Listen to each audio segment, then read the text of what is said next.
हरिः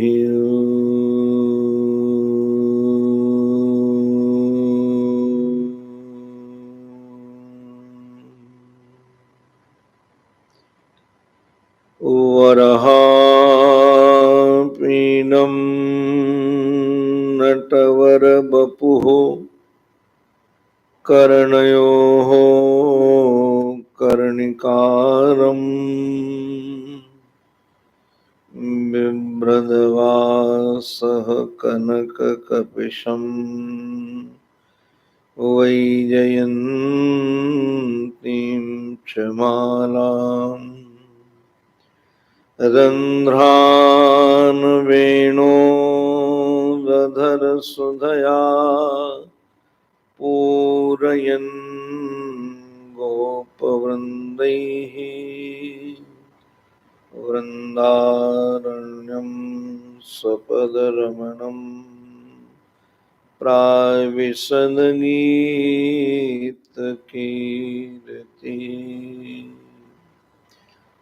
अहो वकीयं स्तनकालकूटं जिघांसया पाययद्यप्यसाध्वी लेभे गतिं धातृचितां ततोऽन्यं कं वा दयालुं शरणं व्रजेम। वन्दे नन्दव्रजस्त्रीणां पादरेणुमभीक्ष्णसः यासां हरिकथोद्गीतं पुनाति भुवनत्रयम् अखण्डानन्दबोधाय शिष्यसन्तापहारिणे सच्चिदानन्दरूपाय तस्मै श्री गुरवे नमः। गुरुर्ब्रह्मा गुरुर्विष्णुः गुरुर्देवो महेश्वरः गुरुः साक्षात् परब्रह्म तस्मै श्री गुरवे नमः। भक्त भक्ति भगवंत गुरु चतुरनाम बपुए इनके पद वंदन किए नासहि विघ्न श्रीमन्नारायण नारायण नारायण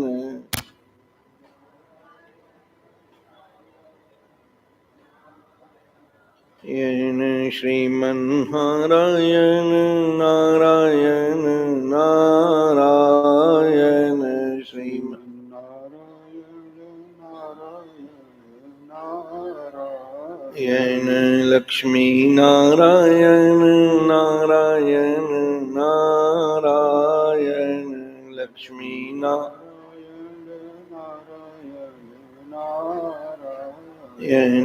लक्ष्मी नारायण नारायण नारायण लक्ष्मी नारायण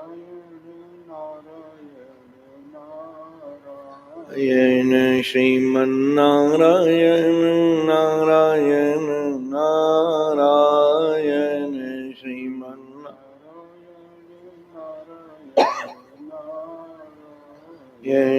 सद्गुरु नारायण नारायण नारायण सद्गुरु नारायण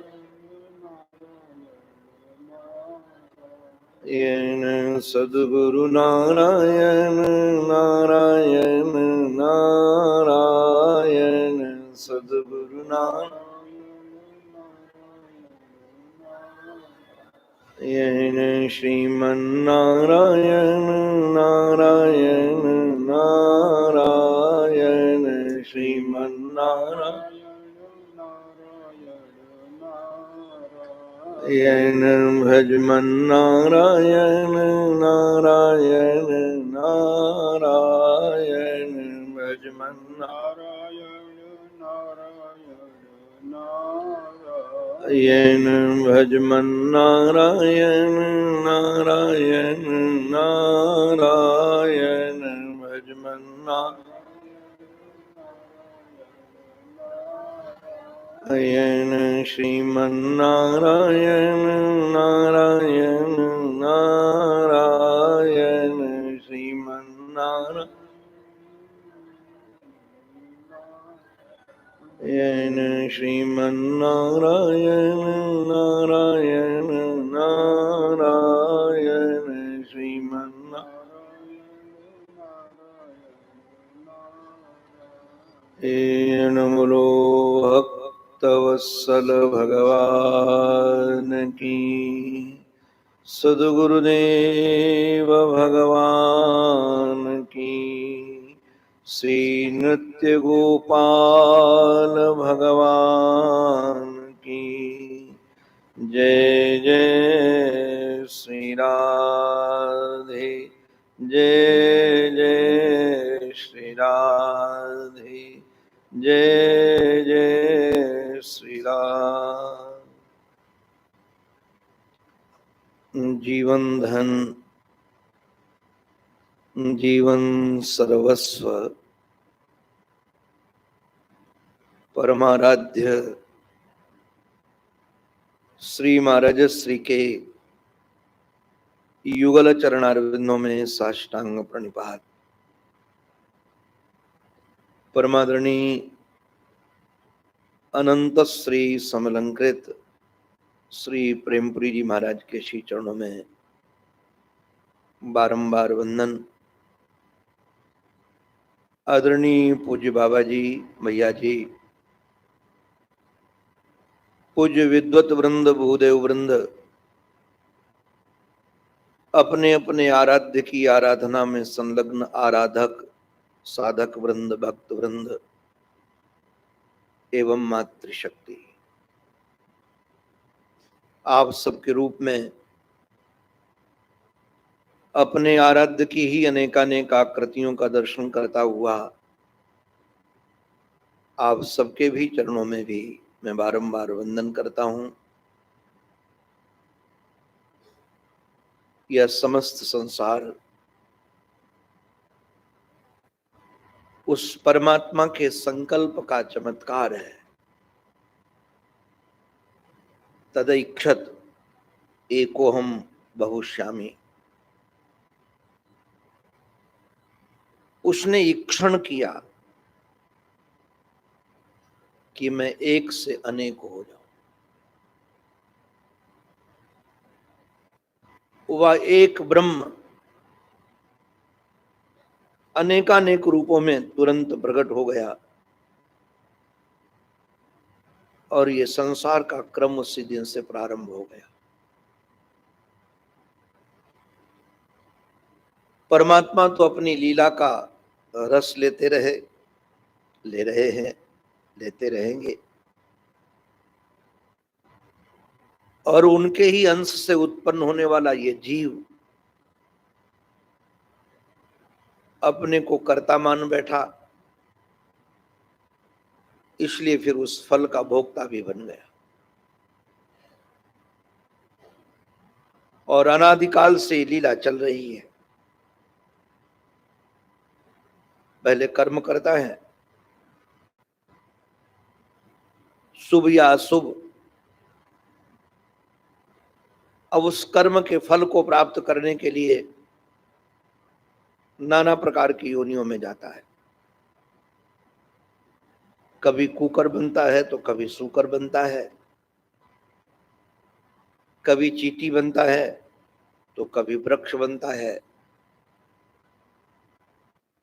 और ये अनंत काल से श्रृंखला से जन्म मरण की चल रही है और चलती रहेगी। किंतु जब भगवान पुनः इस जीव पर कृपा करते हैं तो मनुष्य शरीर दे देते हैं। लगभग 42-43 साल से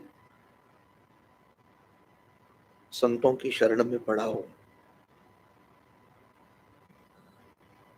उनकी कृपा से जो सुनने और अध्ययन करने का अवसर मिला, उसके आधार पर आपको एक निवेदन करना चाहता हूं। ये मनुष्य शरीर जीव के कर्म का फल नहीं है कि हमने बहुत अच्छे कर्म किए थे, उसके कारण हमें भगवान ने मनुष्य बनाया, भारत में बनाया। बिल्कुल नहीं है।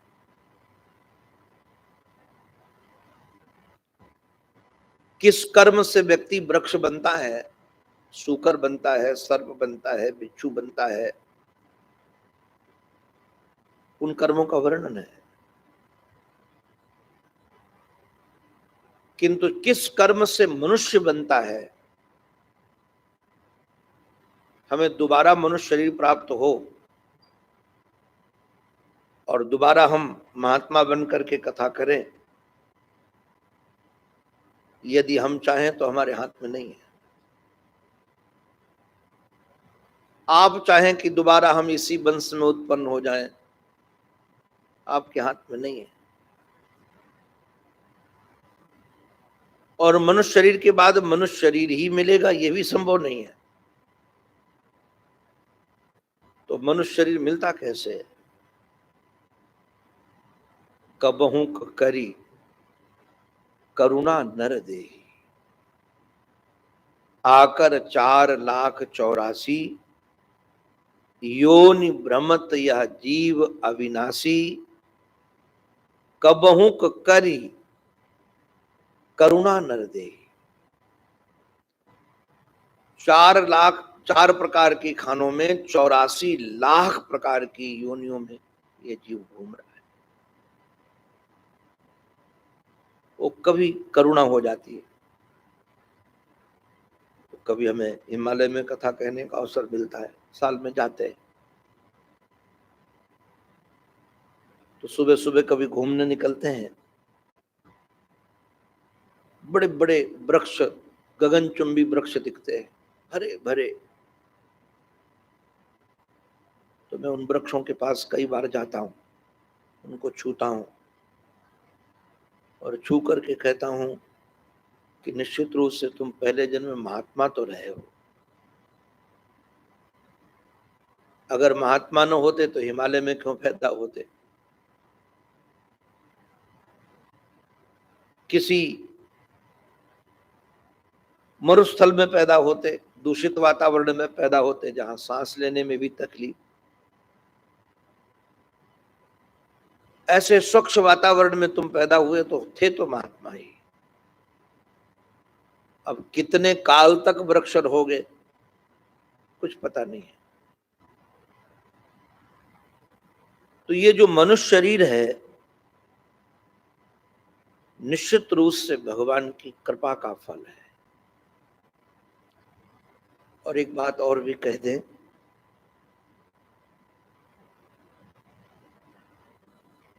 बहुत दुर्लभ है, बहुत दुर्लभ है।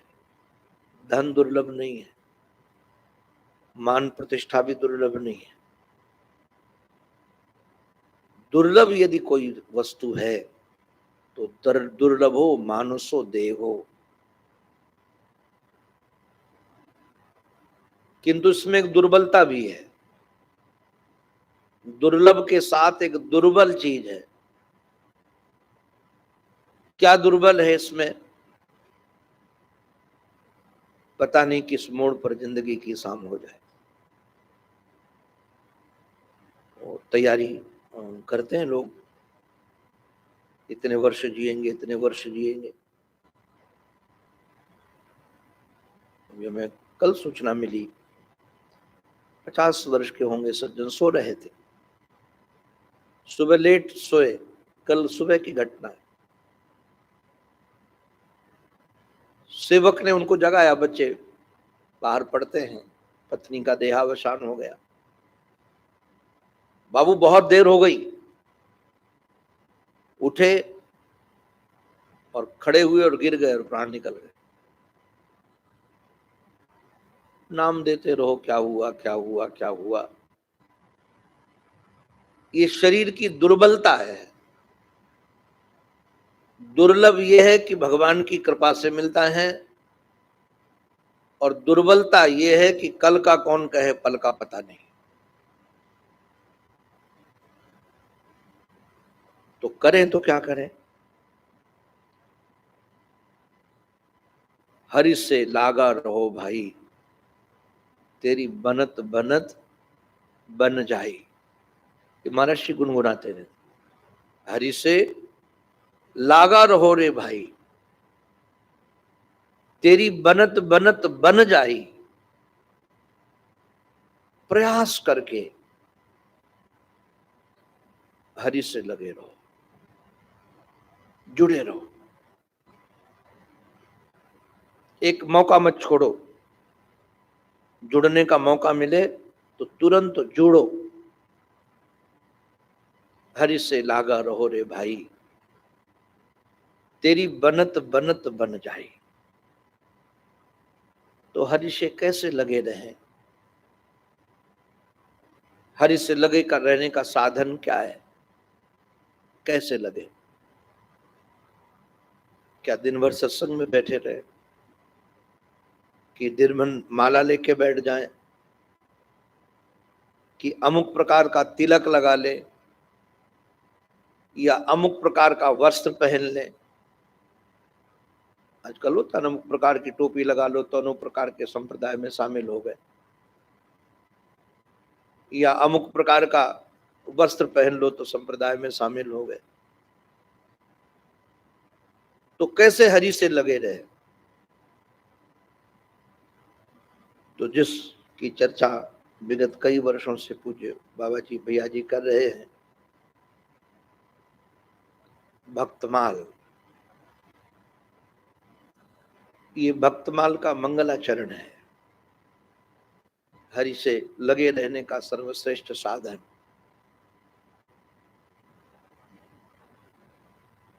भक्त, भक्ति, भगवंत, गुरु,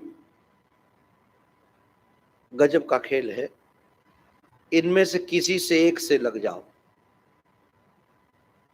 तो ये चारों मिल जाएंगे। जैसे ये चौकी है ना, चौकी का एक पावा हमने पकड़ लिया, ये तो पूरी चौकी पकड़ी गई कि नहीं पकड़ी गई? कोई बालक अपने पिता की उंगली पकड़कर चलता और कहता मैं पिता को पकड़ के चल रहा हूं, पिता ने उसका हाथ पकड़ा, बोले पिता ने मुझे पकड़ रखा है। आपका संबंध किसी भक्त से हो जाए तो हरि से लग गए। आपका संबंध भक्ति से हो जाए, हरि से लग गए। आपका संबंध गुरु से हो जाए, हरि से लग गए। और हरि से तो लग गए तो हरि से लगे ही गए। मैंने कल निवेदन किया था, भगवान के कारण गुरु हैं, भगवान के कारण ही भक्ति है, और भगवान के कारण ही भक्त है। तो मंगलाचरण करते हुए कहते कि भगवंत, भक्ति, भक्त, गुरु, चतुर नाम बपू एक। पहले भगवान का नाम ले लेते, किंतु पहले भगवान का नाम नहीं लिया। अच्छा चलो, भगवान से संबंध, गुरु भक्ति से संबंध, भक्त से संबंध गुरु के नाते होता है, तो पहले कह देते कि गुरु। भगवंत, भक्त, भक्ति, चतुर नाम विवेक। अच्छा, इन सब के साथ संबंध, भक्त के साथ, गुरु के साथ और भगवान के साथ संबंध का नाता क्या है? भक्ति। तो भक्ति का नाता होने के कारण ये भक्ति कह देते, भक्ति भक्त भगवंत गुरु चतुर नाम विवेक। किंतु पहले, सबसे पहले नाम लिया भक्त का। क्यों भक्त का नाम लिया? कल एक हेतु हमने आपके सम्मुख रखा था कि गुरु, भगवान और भक्ति, इन सब से ज्यादा सुलभ भक्त है। भक्त सुलभ है। आपको कहीं न कहीं किसी न किसी रूप में भक्त मिल जाएगा। वैसे यहां जितने बैठे हैं सब भक्त हैं, किंतु कोई चाम का है, कोई दाम का है, कोई धाम का है, कोई परिवार का है, वो सब भक्त ही हैं। कई लोग बाल के भी भक्त होते हैं। महाराज, ऐसे ऐसे बाल के भक्त देखे हैं, आपको हम क्या कहें। हमारी भागवत की कथा चल रही थी, भैया जन ने नहीं देखा, हम तो घूमते रहते तो हमें पता है। वो भागवत की कथा 15 दिन की थी। संस्कार वाले रिकॉर्डिंग कर रहे थे और हमको लगता है 12 दिन की हो गई होगी। तो जजमान का मन हुआ कि वो फाल्गुन का महीना था कि होली हो जाए। आजकल होती है, भागवत में होली का लेना देना कुछ नहीं है, किंतु होली है तो होली है। हमसे कहा कि जजमान ने, महाराज एक दो होली गवा दो। यही की घटना है, प्रेमपुरी की घटना है। महाराज होली होने लगी। अब होली रंगों की तो होली हुई नहीं। उस होली में फूल बरसाए गए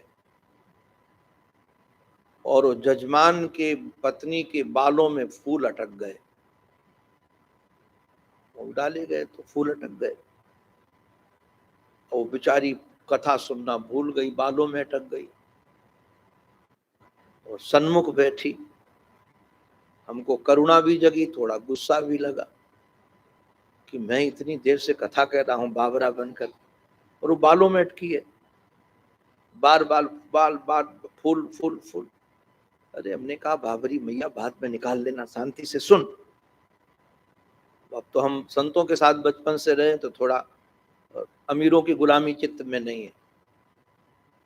तो वो अमीर देवी, उसको बड़ा अपमान लगा और उसने अपने पति को कहा कि इस बाबा की कथा संस्कार में नहीं जानी चाहिए, ये सब कथा डिलीट करो, एक कथा नहीं होगी। 12-13 दिन हो गए थे रिकॉर्डिंग के, दोनों टाइम की कथा। अब कथा नहीं जाएगी। बेचारा जजमान तो पानी पानी मेरे पास आके गलती मांगा और बोला, महाराज कहीं दूसरी जगह कथा रिकॉर्डिंग करवा लेना, 15 दिन की कथा करवा लेना, सब खर्चा मैं दूंगा, किंतु अब ये कथा नहीं जाएगी। हमको लगा इतने बाल के भक्त होते हैं लोग। उस दिन पता चला कि बाल के भक्त भगवान के भक्तों से बड़े होते हैं और कोई चाम के भक्त भी होते हैं। ये चाम के भक्तों को आप नहीं देखते, मैं तो देखता रहता, उनकी कहानी कहूंगा नहीं। तो भक्त तो कोई न कोई किसी न किसी का है।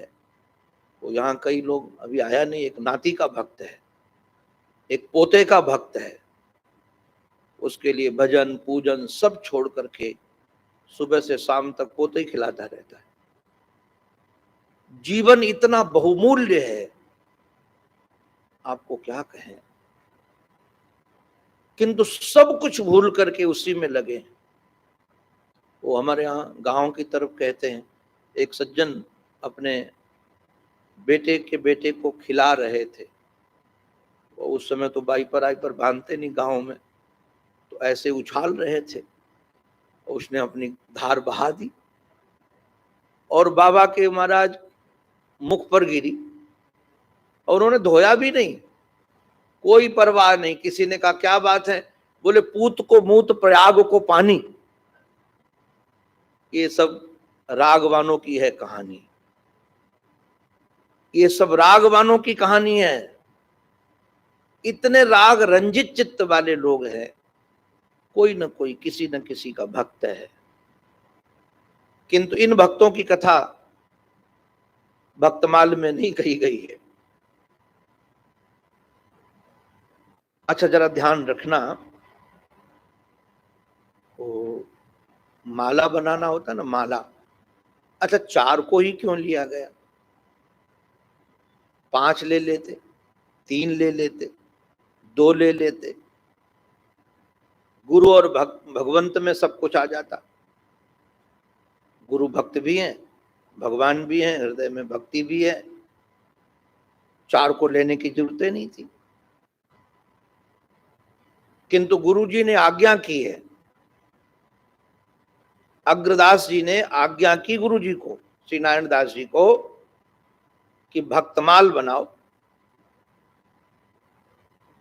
अच्छा भक्तमाल का ज्ञान कैसे होगा? अद्भुत है। देखो ये आप लोग शायद समझ न सको, वैसे तो जगन्नाथ भगवान के दर्शन करोगे तो सब समझ में आ जाएगा। जगन्नाथ भगवान के यहाँ जो प्रसाद पाके आ जाए ना, वो भक्त बने रहेगा नहीं।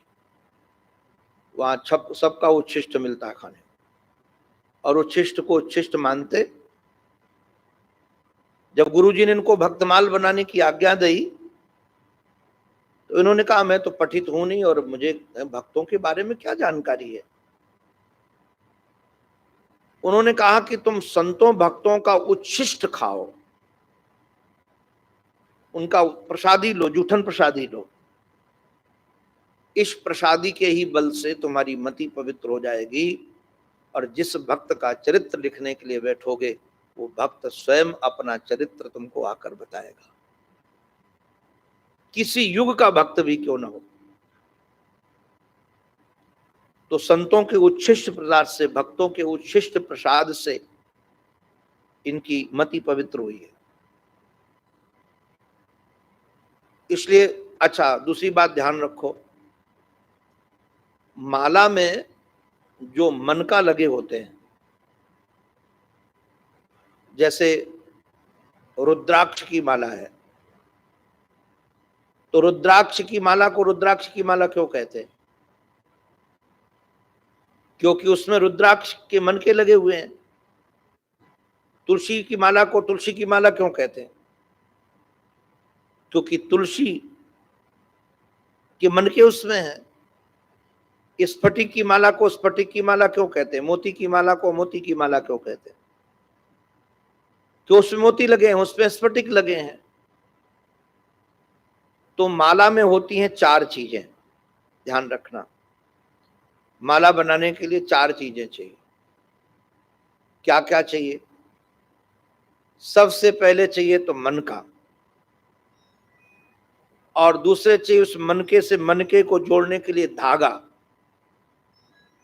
और तीसरा चाहिए उसमें सुमेरु।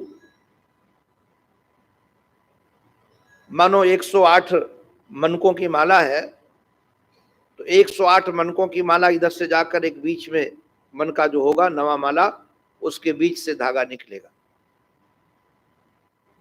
तो मनका, धागा, सुमेरु, और उस सुमेरु के ऊपर एक फूल बनाया जाता है। आप लोग कभी शायद माला देखे हों, फूल ये भी, इसमें भी देखो ये है, ये अलग से लगाया गया, ये सुमेरु है, ये उसके बाद फूल ये लगा दिए, उसी के फूल का बना दिया गया, ये उसमें मनका है। ऐसे प्रत्येक माला जो हम लोग पहनते हैं उसमें भी। अब यदि भक्तों की माला बनानी है, और बनानी क्यों है? क्योंकि वो प्रिया प्रीतम को पहनानी है। भगवान को भक्तों की माला बहुत पसंद है। और आपको एक और बात बताएं, भगवान की कथा भक्त सुनते हैं, भगवान की कथा भक्त सुनते हैं, और भक्तों की कथा भगवान सुनते हैं।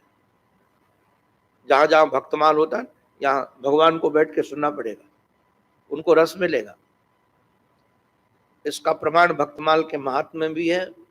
प्रियादास जी महाराज ने वर्णन किया कि जयपुर में गोविंद देव जी का मंदिर है, उस मंदिर में वो कथा कर रहे थे और गुरु की आज्ञा हुई तो कथा का विश्राम करके, वो पूरी भक्तमाल हुई नहीं, बीच में विश्राम करके चले गए कुछ काम के लिए।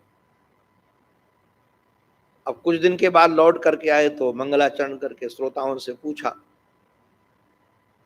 कि भाई ये कथा कहाँ विश्राम ली थी, किस भक्त तक की कथा हुई थी। अब सब एक दूसरे का मुंह देखें, कोई बता ही नहीं पाया। जब कोई बता नहीं पाया तो अंदर से गोविंद देव जी ने कहा कि यहाँ पर इस भक्त की कथा हुई थी। क्योंकि जो प्रेम से सुनता है उसको ध्यान रहेगा ना कि कहाँ कथा विश्राम हुई थी। तो भक्तमाल के कथा सुनने वाले श्रोता मुख्य रूप से कौन है? भगवान है। अब इस भक्तमाल में चार चीजें हैं। भक्तों की तो मन का है, तो इस तुलसी की माला में तुलसी माला बोला जाता है। ऐसे ये भक्तमाल है तो सबसे पहले भक्त का नाम भी लेना पड़ेगा। तो पहले भक्त है, और भक्त से भक्त को जोड़ने को, या भक्त से सुमेरु को जोड़ने को, या उन महाराज उस सबको जोड़कर फूल बनाने को, सबसे ज्यादा महत्व किसका है?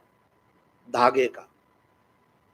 इन प्रत्येक पुष्पों के मध्य से धागा गुजरा है, और धागा गुजर कर सुमेरु तक, सुमेरु में दोनों तरफ से धागा जाता है। तो भक्त है मन का, भक्ति है धागा, सुमेरु है गुरु। जो सुमेरु मध्य में है वो कौन है? गुरु है। और जो उसके ऊपर फूल बना हुआ है वो है भगवान। तो ये माला में चार चीजें हैं: भक्त, भक्ति, भगवंत, गुरु। अब जरा एक और बात आपके सम्मुख रखना चाहता हूं। कई बार हमको, आप सबको भी भ्रांति हो जाती है। ये भ्रांति से थोड़ा बचने लायक है। वो हमको एक पूज्य संत चरण ने कहा कि चेलों के साथ नहीं रहना, गुरुजनों के साथ रहना। तो हमने कहा गुरुजनों का सदा साथ कहाँ मिलता है। कुछ काल के बाद गुरुजन का शिव विग्रह नहीं रहता, और कई बार गुरुजन होते हैं तब भी सदा साथ नहीं रह पाता। तो मुस्कुरा करके बोले कि वो गुरु क्या गुरु जो सदा साथ न रहे। हमसे वो गुरु बोले क्या गुरु जो सदा साथ न रहे। फिर बड़े प्रेम से कहा कि गुरु कभी साथ छोड़ते नहीं। एक बार गुरु का वरण हो जाए, हमारे पूज्य श्री उड़िया बाबा जी महाराज ने तो यहाँ तक लिखा, वर्णन है कि उन कहते हैं हमारे रजिस्टर में जिसका एक बार नाम लिख गया उसकी मुक्ति कन्फर्म है, कोई रोक सकता नहीं है। और जब तक शिष्य का मोक्ष नहीं होता तब तक गुरु का भी नहीं होता। गुरु साथ रहता है, गुरु मोक्ष करा करके ही छोड़ता है। गुरु कभी साथ नहीं छूटता, सदा रहता है। और मैं कई बार भागवत की कथा में कहता रहता हूं कि श्री भरत जी महाराज के जीवन में सब कुछ था। ये राजर्षि भरत, ये ऋषभ देव जी के भरत बड़े विद्वान थे। उनके नाम पर इस देश का नाम भारत है। इस देश का नाम भारत है। इस देश का नाम पहले अजनाब खंड था। इसका नाम हिंदुस्तान नहीं है जी। ये फिल्मों में अमुक अमुक जगह जो हिंदुस्तान हिंदुस्तान दिखाया जाता है, इसका नाम शास्त्रों में कहीं हिंदुस्तान नाम है नहीं, भारत है। पहले इस देश का नाम था अजनाब खंड। जब श्री ऋषभ देव जी महाराज, जिनको हमारे जैन लोग तीर्थंकर मानते हैं, वो श्री ऋषभदेव जी महाराज के भरत जी हुए, तब उस भरत जी के प्रभाव से इस नाम का देश का नाम भारत पड़ा। अलग अलग खंडों के अलग अलग नाम है। इसका नाम अजनाब खंड था। उनके प्रभाव से, जैसे सूर्यवंश में एक राजा ऐसे हुए रघु, रामवंश नहीं कहा जाता, सूर्यवंश को रघुवंश कहा जाता, क्योंकि वो इतने प्रतापी थे। रघु का चरित्र बहुत अद्भुत है।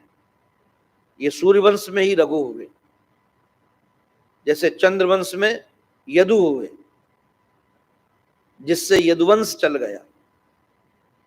ऐसे ही सूर्यवंश में एक राजा हुए रघु, जिनके कारण ये रघुवंश चल गया।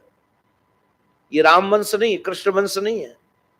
आपने कभी नहीं सुना होगा कि कोई कृष्ण वंश कहता हो या राम वंश कहता हो। रघुवंशी कहते हैं, हम रघुवंशी हैं। तो कई लोग ऐसे प्रतापी होते हैं कि उनके नाम पर स्थान के नाम पड़ जाते हैं, उनके नाम पर देश के नाम पड़ जाते हैं। तो श्री भरत जी महाराज के नाम पर इस देश का नाम भारत पड़ा। भरत ने सही समय से सब कुछ त्यागा, सही समय से।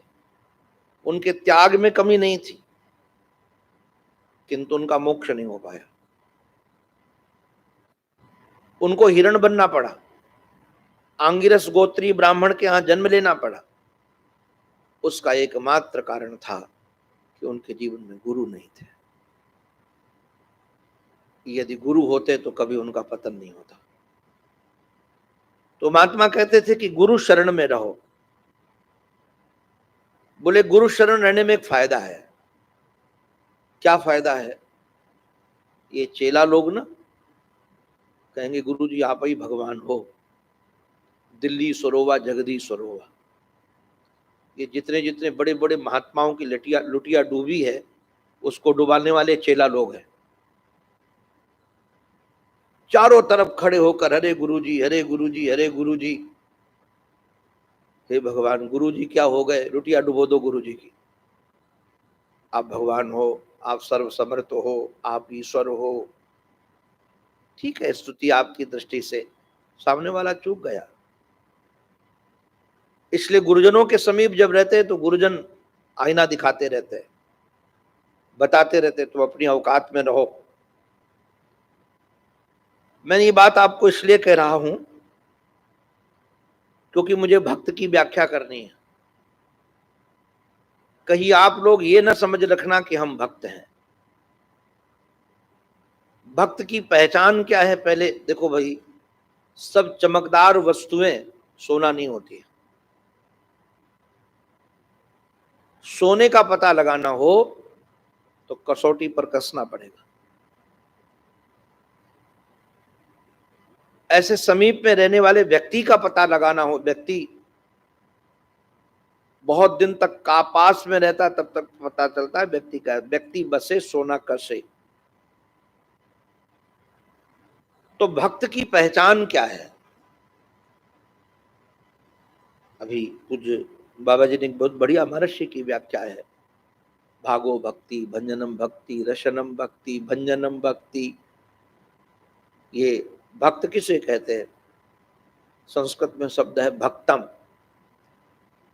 भक्तम माने पका पकाया चावल। उसी भक्तम से ही भात बना है। जो पका पकाया चावल होता है वही भात बना है। चावल में दो विशेषताएं होनी चाहिए। भात में क्या दो विशेषताएं होनी चाहिए? इतना न गल जाए कि हलवा बन जाए, और इतनी सीटी दी जाए कि कच्चा भी न रहे। उसमें कड़िका न रहे, एक विशेषता। चावल को पकड़कर ऐसे दबाओ तो कठोरपना ना हो, और चम्मच लेकर ऐसे थाली में डाला जाए तो एक एक चावल अलग अलग हो जाए। अभिमान की कड़िका न हो और कहीं उसका राग न हो। गायन बिलज्जो विचरेद असंगा। गायन बिलज्जो विचरेद असंगा, किसी के साथ आसक्ति नहीं। भक्त को भगवान से छोड़कर किसी के साथ आसक्ति नहीं, किसी के साथ टू मच नहीं जी, किसी के रंग में रंगना ही नहीं है। और अंतःकरण में अभिमान नहीं है, कठोरता नहीं है, ऋजुता है, सरलता है। आजकल तो क्या कहा जाए, तो मैं कई बार हंसता हूँ, ये तो शायद हमारे प्रकाश भाई, गिरीश भाई जी ने अनुशासन रखा होगा, नहीं तो हमारी कथाओं में आजकल देखते हैं माताएं घर से लड्डू गोपाल लेके आ जाती और लड्डू गोपाल लेकर घूमती हैं गले में डाल करके, ये भी एक फैशन हो गया है। और हे भगवान, इतना फैशन है इसका, आजकल तो कृष्ण बनने का फैशन वैसे राधा बनने का फैशन हो गया। अभी राधा बनने से कोई भक्त नहीं बन जाता है, या कृष्ण जैसी वेशभूषा धारण करने से कोई कृष्ण नहीं बन जाता है। वो ये कौन था, मिथ्या वासुदेव, फाउंडर, हाँ वही मिथ्या वासुदेव। अब कोई मोर पंख बांध ले तो कृष्ण बन जाएगा, ऐसे कई बार क्या होता है, हम लोग समझते हैं अमुक वस्त्र भक्त के वस्त्र हैं, अमुक तिलक भक्त का तिलक है।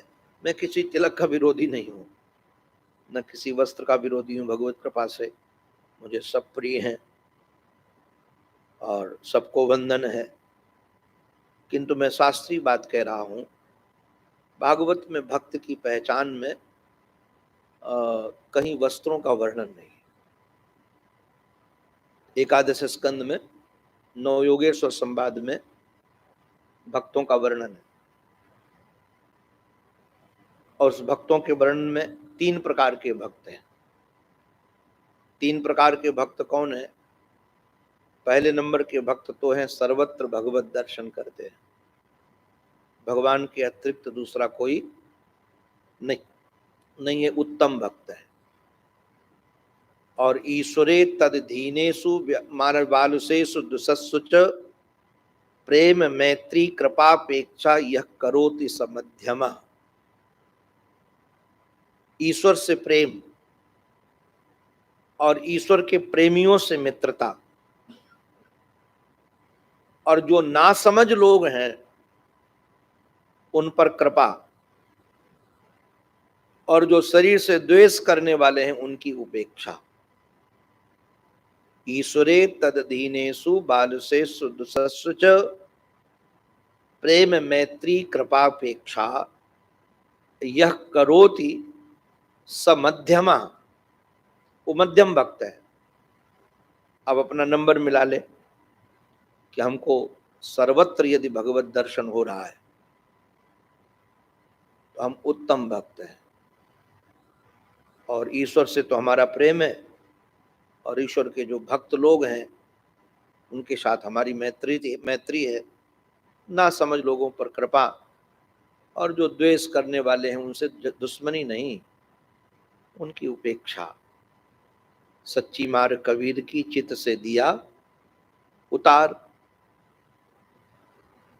और जो सामान्य प्राकृत भक्त हैं उनको मूर्ति में, चित्रपट में, अर्चा विग्रह में तो ईश्वर के दर्शन होते हैं, दूसरी जगह कहीं दर्शन होते नहीं। ध्यान रखना, प्राकृत को मध्यम में पहुंचना है, मध्यम को उत्तम में पहुंचना है, क्योंकि परमात्मा के अतिरिक्त कोई दूसरा है नहीं। गजब की सिद्धांत की शैली है सनातन धर्म के, इस वैदिक सिद्धांत की। ईसाई, मुसलमान, यहूदी, फारसी, लगभग अधिक मजहब ईश्वर को सृष्टि बनाने वाला तो मानते हैं कि खुदा ने सृष्टि बनाई, ईसा मसीह ने सृष्टि बनाई, हमारे गॉड ने बनाई। किंतु ये सनातन धर्म की विशेषता है कि ईश्वर ही सृष्टि के रूप में है। ये अभिन्न निमित्तोपादान कारण। अभिन्न निमित्तोपादान कारण का क्या है अर्थ है? कोई चीज जैसे ये माइक है ना, या माला, देखो ये माला, इसका उपादान कारण जो है वो फूल है, धागा है, और निमित्त कारण बनाने वाला माली है। तो निमित्त कारण अलग होता है, उपादान कारण अलग होता है, मटेरियल अलग, इंजीनियर अलग। किंतु गजब की बात बताएं सनातन धर्म की सिद्धांत की, या इंजीनियर भी वही है, मटेरियल भी वही है। ये सब के रूप में उसके अतिरिक्त तो कुछ है ही नहीं। और आपको इसको चाहे ब्रह्म दृष्टि समझ लो, चाहे इसको भक्त दृष्टि समझ लो, जब तक आपकी दृष्टि यहां तक नहीं जाती है, अणु के बराबर भी यदि पृथ्वी आपको ईश्वर से रिक्त दिखती है, अपने से रिक्त दिखती है, तो अभी हमारी भक्ति पूर्ण नहीं है। उसके अतिरिक्त कुछ है ही नहीं। अणु अणियान महतो महियान, वही अणु का भी अणु है और महान से भी महान वही है। तो निश्चित रूप से उसको भक्त कहते हैं। किंतु भक्तमालकार ने एक भक्त की व्याख्या बड़ी अद्भुत की, जिसकी चर्चा कर रहे हैं उसी के सिद्धांत से कथा कह दें। इनका मानना यह है कि भक्त वो है जो हरि गुरु से साचो रहे, संतन सहज स्नेह। बोले दो से वो सच्चा रहे, हरि से और गुरु से। हरि गुरु सो साचो रहे, हरि गुरु से सच्चा रहे। वो कई बार मैं अपने गुरुजनों का स्मरण करके रो पड़ता हूं। हमारे गुरुदेव भगवान ने, जिन्होंने महाराज जी के चरणों में मुझे समर्पित किया, वो शास्त्रज्ञ नहीं थे। हमारे आदि महंत जी महाराज, किंतु शास्त्र की ऐसी ऐसी रसीली बातें कई बार बोलते थे, क्योंकि वो पढ़ने चले गए थे चूरू, काशी। फिर बाबा को तार भेज करके महाराज जी ने उनको बुला लिया, काशी गए। गुजरात का शरीर था उनका, आपके गांव के पास के ही थे। हम बाद में गए वहां, हमको पता नहीं था। तो इनके स्कूल का कुछ जीर्णोद्धार हुआ और हमको ले गए श्री गेस वाइट ड्रेस वाला। उस समय महाराज जी यहीं विपुल में थे, मांझी महाराज हमारे। तो जब मैं वहां गया और लौट करके आया, तो सब पूछने लगे, वहां नदी थी, वहां ये था, वहां ये था। तो हमको लगा यहीं के हैं। तो फिर मैंने उनको कहा कि हमको आपके गांव में कथा करनी है। उनकी अद्भुत निष्ठा थी। उन्होंने कहा कान खोल के सुनो, हमारा गांव, हमारा मरण, हमारा जन्म, सब कुछ महाराज जी के चरणों में है। जो कुछ करना हो यहीं करना, कोई गांव वाँव ढूंढना नहीं। गांव छोड़ के आए तो कभी गए नहीं। तो एक दिन मैंने उनसे प्रार्थना की, कुछ बात थी आश्रम की। हमने कहा कि वो हमारे बारे में कुछ अमुक ऐसा बोल रहा है और मुझे बड़ी पीड़ा हुई। तो मैं दुखित था, व्यथित था। तो बड़े प्रेम से मेरे से बोले, देखो दुनिया को सफाई मत देते घूमो कि तुम क्या हो। ईश्वर से और गुरु से ईमानदार रहो, सबको सफाई देने की जरूरत नहीं है। ईश्वर से और गुरु से ईमानदार रहो और सबको सफाई देने की जरूरत नहीं है।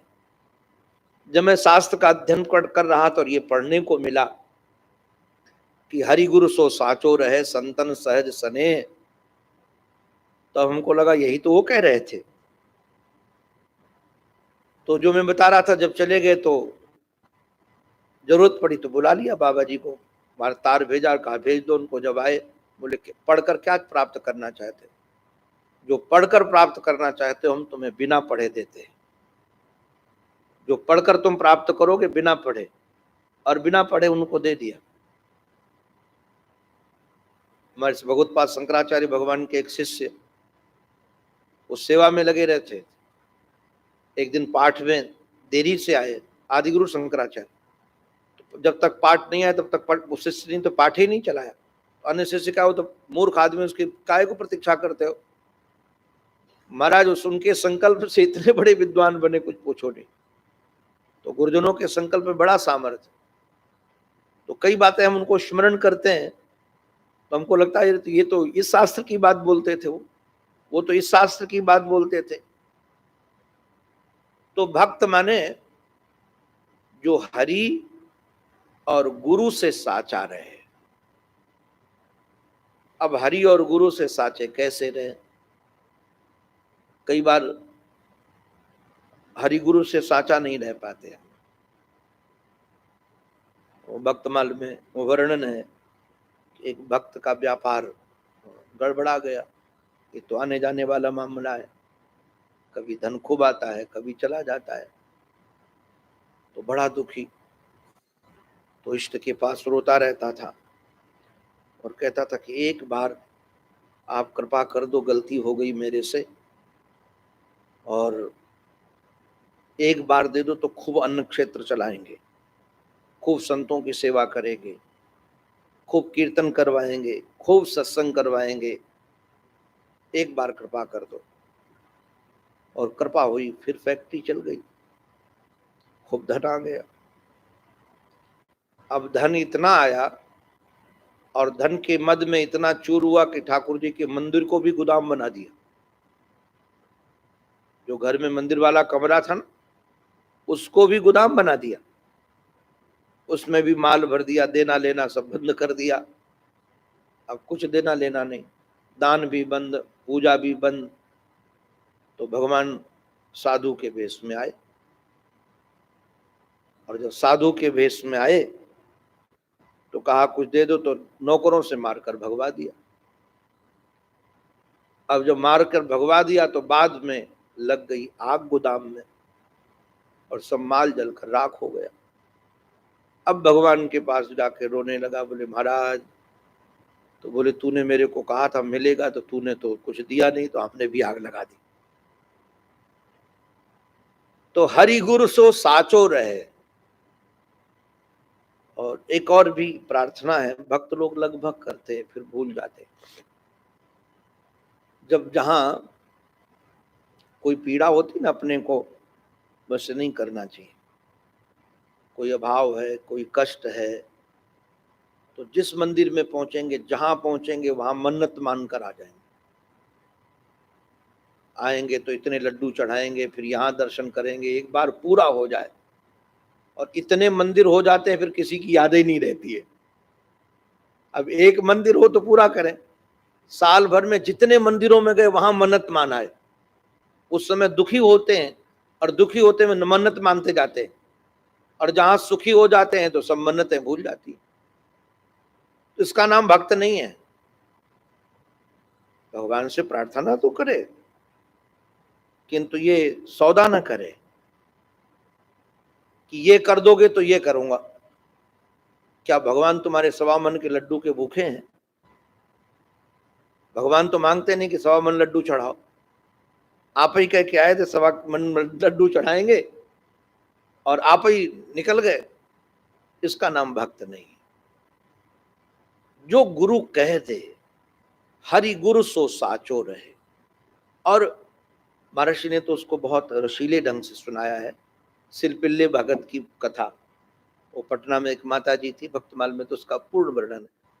वो उनके कोई संतान नहीं हुई, एक संत आए तो रोने लगी कि हमारे कोई संतान नहीं है, और बहुत रोई, बिलक बिलक करके, क्रंदन करके। तो महात्मा ने उनको लड्डू गोपाल दे दिए या शालिग्राम दे दिए, शालिग्राम दे दिए। बोले इन्हीं को अपना बेटा मान। और सचमुच में बेटा मान बैठी हो। दिन भर उनके लाल लड़ाए शालिग्राम को, और जंगली जानवर आने लगा, बच्चों को उठा ले जाता था तो रात भर जगती थी कि हमारे शालिग्राम को कहीं हमारे लाला को उठा न ले जाए वो जंगली जानवर। एक दिन आवाज आई तो भक्तमाल में तो लिखा तो वो गिर गए ठाकुर जी और बहुत रोई कि हमारे ठाकुर जी को जानवर ले गया। तो ठाकुर जी स्वयं प्रकट हो गए और ठाकुर जी प्रकट होकर के कहने लगा मैया मैं ही हूँ। महाराज जी तो कहते हैं कि जब कहा ठाकुर जी ने कि मैं ठाकुर तुम्हारे, जो बोले चिकन चिनिया तो जाने कितने में निछावर कर दूं, हमारे वाले चाहिए। तो बोले यदि ठाकुर हो तो हमारे वाले ठाकुर दे। तो फिर उनको उसी रूप में आना पड़ा। अभिप्राय क्या कि ऊपर से तो संबंध बना करके हम लोग कहें भगवान हमारे पिता हैं। अच्छा आप लोग बुरा मत मानना, लगभग ये श्लोक हम लोगों को बचपन में रटा दिया जाता है, सबको याद होगा और हम गुनगुनाते भी हैं कि तुमेव माता च पिता तुमेव, तुमेव बंधुश्च सखा तुमेव, तुमेव विद्या द्रविणम तुमेव, तुमेव सर्वम मम देव देव। ये ऊपर ऊपर से है कि नहीं? यदि हमारे पिता हैं परमात्मा तो हमको फिर उदास होने की जरूरत है? आप जरा विचार करो। हमारे यदि बंधु हैं परमात्मा तो हमको भयभीत होने की जरूरत है? हमारे महर्षि तो कहते हैं कि स्त्री का पति थानेदार बन गया था। थानेदार, थानेदार क्या होता है? कुछ नहीं। नाचती होती कहती थी सैया भय कुतवाल, अब डर काहे का। मेरा सैया कुतवाल हो गया, अब डर किसी का। अब जरा सारे जगत का मालिक हमारा पिता हो और हमारा संबंध दृढ़ हो तो हमको डरना होगा। यदि हम डरते हैं तो हम काहे को भगत हैं? हम छोटी छोटी बातों से उदास हो जाते तो काहे को भगत हैं? ये साचापन नहीं है। हम कहते तो हैं कि तुम हमारे पिता हो, तो हमारे बंधु हो,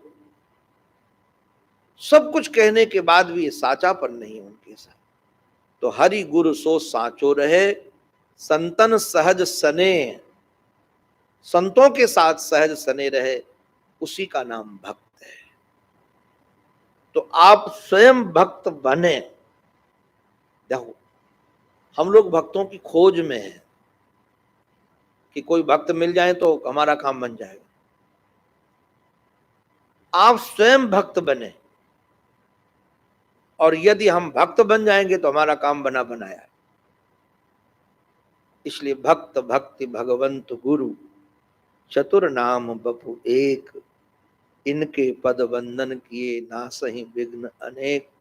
हमारे श्री गीस भाई दसवाला ने तो हमको छूट दी कि 7 बजे तक बोल सकते हो, किंतु हम बोलेंगे नहीं, कई लोगों को समझ जाना है। और महर्षि हमारी बात कहते हैं, जो बात अपनी हम 5 मिनट में नहीं रख सकते वो 5 घंटे में भी नहीं रख सकते। तो जितनी समय की मर्यादा है, कई लोग वृद्ध हैं, 7 बजा देंगे तो कल 7 ही लोग रह जाएंगे, 7 बजाएंगे तो कल 7 ही लोग रह जाएंगे। गिरीश भाई आप और प्रकाश भाई और माता जी 2-4 लोग, ये कहेंगे इसका कुछ पता ही नहीं कब तक बोलेगा, आज 7 बजाया कल 8 बजा देगा।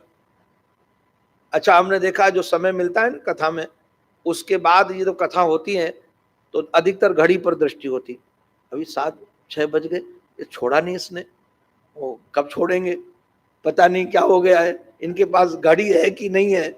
वो कई बार कथाओं में हम लेट कर देते हैं ना, तो हमारे पास कई लोग अपनी घड़ी खोल खोल के भेजते हैं कि शायद महाराज जी के पास घड़ी है नहीं। तो यहाँ तो प्रेमपुरी में सामने घड़ी लगी हुई है, इसलिए घड़ी की मर्यादा में 5 मिनट अधिक हो गया है। कल हम और भी रसीली व्याख्या भक्तों की, जो शास्त्रीय अर्थ अर्थार्थी जिज्ञासु ज्ञानी आदि भक्तों की चर्चा, शास्त्रीय चर्चा। और भागवत में भी भक्त, भागवत में सदंग्रा भक्ति भी है, नवधा भक्ति भी है, पंचधा भक्ति भी है और चतुर्धा भक्ति भी है। कपिल भगवान ने 4 प्रकार की भक्ति बताई और प्रहलाद को भगवान ने, नृसिंह भगवान ने सडंगरा भक्ति दी और प्रहलाद ने नवधा भक्ति गाई। गाई नवधा मिली सडंगधा, और भागवत में 4 प्रकार की भक्ति। ऐसे कई भक्तों की चर्चा है जो बड़ी रसीली है, जिसको सुनकर हमारे हृदय में भी भगवत प्रेम उतरे। उद्देश्य उसका यही है। इस पावन पवित्र आराधन महोत्सव में ये भक्त भक्ति भगवंत गुरु के माध्यम से कुछ वाणी को पवित्र करने का अवसर हमें भी मिल रहा है। आराध्य के चरणों में हमारी बारंबार यही प्रार्थना है, हमारी मति, हमारी रति, हमारी गति एकमात्र आराध्य के चरणों में बनी रहे। इसी प्रार्थना के साथ ये उनकी वाणी उन्हीं के पावन पवित्र चरणारविंदों में समर्पित। बोलो भक्त वत्सल भगवान की, सद्गुरुदेव भगवान की जय। नमः पार्वती पतये हर हर महादेव।